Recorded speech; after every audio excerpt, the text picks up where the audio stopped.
Hello, sentient beings, non-sentient beings, YouTubers, non-YouTubers, cult chasers, not cult chasers, and those trying to figure out who the fuck I am. This is Monica's Ghost, and I am Monika. Not the Monica of Monica's entity. I am the Monika of Monica's Ghost.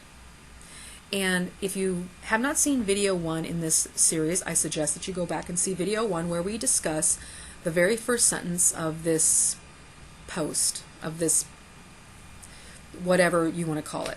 Now, just like when you shit, okay, and there's a lot of kernels of corn in there, when somebody shits this crap out of their mouth, there's a lot of kernels of truth in here as well. And we're going to cover some of them in this video, okay? And the reason why I'm covering them is because people would say, well, you're not proving her wrong. You're not proving that she's made some claim that this is going to work and that it's going to poison you. No, what I'm doing from the point of view of a person who is very much into complementary medicine, because Western medicine just does not work for me as well as it does for other people, is that my fear when you start out with bald-faced lies and bullshit in a post and say that you're a practitioner of complementary medicine is that the information you are giving that has some truth to it will be ignored by people who could use it, and it could help them from suffering terribly. Granted, it's not going to save their lives, cure cancer, or grow back an eyeball, Monica, but there are people out there who, when they read this and they find out that what you say in the beginning is crap, they're going to ignore the rest, and that could be a problem for them because something could have made their life so much easier. Okay? So basically, you have to go to the cause, which in many cases is leaky gut. Yes, diet has much to do with this. Overfood is the last thing you have a craving for when you're affected by this disorder. Superfoods, as in supplements, added to a palatable drink, and also probiotics are a more realistic way of getting on top of this. The key is to seal the gut. This means the bowels need to start moving. Including psyllium and slippery elm and lots of pure water is absolutely necessary. Many times when people begin to experience loose bowels, they want to stop what they're doing. This is the biggest problem, as they are conditioned to think loose bowels is sickness. Not so. How else is the body going to rid the acids and the toxins? Well, first of all, Monica, that's why you shit. Period. Whether your shit is runny, whether it's hard, whether it's purple, whether it's green. Well, if it's purple, you probably should have it checked. But that's why we piss and shit, okay? Not to be disgusting, and I'm sure people will be like, oh my God, why do you talk like that? Because I like to. It's because that's where the toxins leave our body. That's why we have a colon. That's why we have kidneys. And other organs as well that do all kinds of wonderful things for our bodies. But when we're discussing waste, those are the two that handle a majority of the waste or the toxins or the items that would not usually be toxins, but we have too much of. And usually we'll take care of that. Now,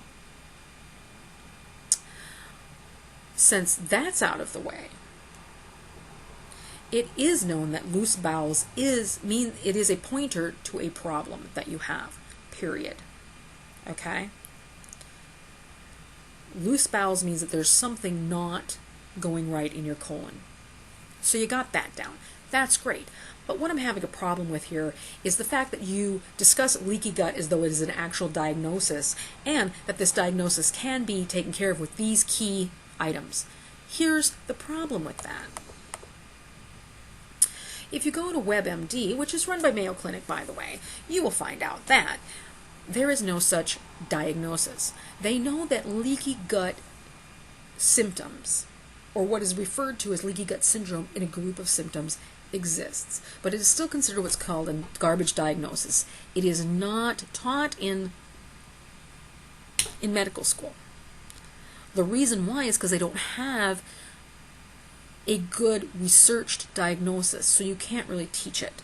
Okay, not because they're ignoring it, not because they don't want, because they all want you to die, not because they all want to keep the health system just going and going, or I should say the death system, which in many areas of that, in the commercial area, that may be true. But I do not believe that every doctor that goes into medical school is there so he can say, oh, I'm going to learn how to play golf and kill people. No. Okay? The reason why it's not taught in medical school is because it doesn't have, there's nothing to teach. What are you going to say? here's a group of symptoms. We don't know where they come from. We do know that the colon is, that our gut is the biggest immune system organ, but we haven't really discovered exactly how it works yet and exactly how to work with it. We have some ideas and we have some scattered things that we can do, but we don't have a pure diagnosis. Yet, Monika has absolutely no problem telling you this disorder can be solved with these problems.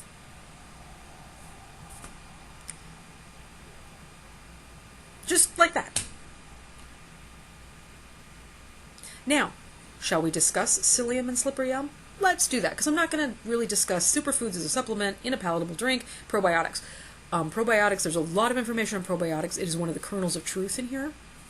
Okay, superfoods, I really think the superfood movement is a fad, and I just can't seem to find any information that and that's up to other people. Some people say it works for them, some people say it doesn't work for them. That's great. But as using it as the prescription for this diagnosis, air quotes, that's fucked up, because you don't know. If it's working for you and helping some of your symptoms, that's great, and that's what should be said here. Okay, that's how this should be presented, as a person who says that they're a practitioner. This isn't somebody's private page who's just a buddy to somebody else who says, hey, I saw this shit on David Wolf, isn't this great? This is what I think, blah, blah, blah. This is a supposed practitioner of alternative health care, okay, which we will get into later again. So let's discuss slippery elm, okay? So she says that it'll help build up bulk after you've pooped for a while. Okay, this is not necessarily true and is not proven to happen that way. I use slippery elm for a lot of stuff, okay? A lot.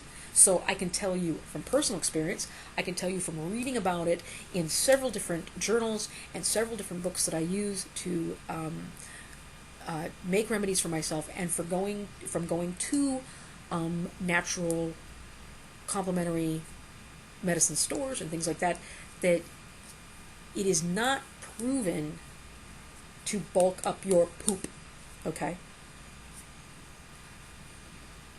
What it does is it's a demulcent. So what it does is it creates extra mucus to help move along mucus that is not moving along. Move along mucus that may have, I'm trying to say this. This is one of the things where mucus is my thing. Everybody else doesn't want to hear about piss and shit. I don't like to hear about mucus, okay? Here we go. So, to move along in our bodies, it moves along other mucuses that have negative attributes in them. When you get a cold and all your grossness turns green, or you have a really bad allergy, it all turns yellow. Slippery elm will create extra mucus to help move that along. And it will also create mucuses with kind of an antioxidant effect in the stomach lining, in the throat lining. It can be made into a paste that gets kind of this little, kind of like a gel-like. If you let it sit, it gets almost the mucusy feel to it a little bit, and you can put it on sores. Right here at the University of Maryland, they have a wonderful complementary health guide. This one and the University of Michigan, I recommend them wholeheartedly. Okay, so it discusses that it does help with reflux disease, Crohn's disease, ulcerative colitis, and irritable bowel syndrome, and diarrhea. In that, it helps relieve the inflammations. It helps move along the acids, and it helps move along negative mucuses, which anybody who has ulcerative colitis or who has IBS-D knows that there's a lot of mucus involved in that, and it's a terrible thing, and it can be very painful, the gastritis and stuff like that happens, and this helps soothe that. It is not a bulker. I mean, you would have to literally be pounding this shit down like Slim Fast shakes for it to be that helpful as bulk. One article I read, you would literally have to be putting down 2 ounces of it a day in a shake. That's insanity. That's a lot of slippery elm. It's best used when powdered. But once again, here we discuss her kernels of truth, and yet in the middle of it, she has started to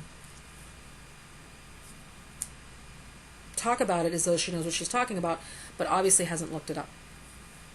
Okay? The next one is psyllium. Psyllium is not really recommended at the moment. This is also from UMM, as helping with IBD and IBS. It has shown some help for some people, but there's been a lot of conflicting studies, and some people have actually gotten deathly ill from taking psyllium and waiting for the effects of the bulking, and still have diarrhea to the point where they have dehydrated and gone to the hospital. So think about that for a second. Just let that sink in. So once again, we have 2 small kernels of truth that these things do help somewhat with this or that, and she uses them as the end-all be-alls. Now, I did not check to see if she got these from the David Wolf link that she threw up, and I mean that literally, because anything that comes from David Wolf that has to do with medical care, I believe, is vomit. It's crazy because there's a lot of great stuff from David Wolf, and he started out really on the ball, and all of a sudden went kind of, crazy in Woo Land, where she kind of goes as well. So think about that. Also, as you read David Wolf, that the kernel of truth does not always mean that everything that's being said is true. And then in a moment, I think we will discuss round 3 of this post.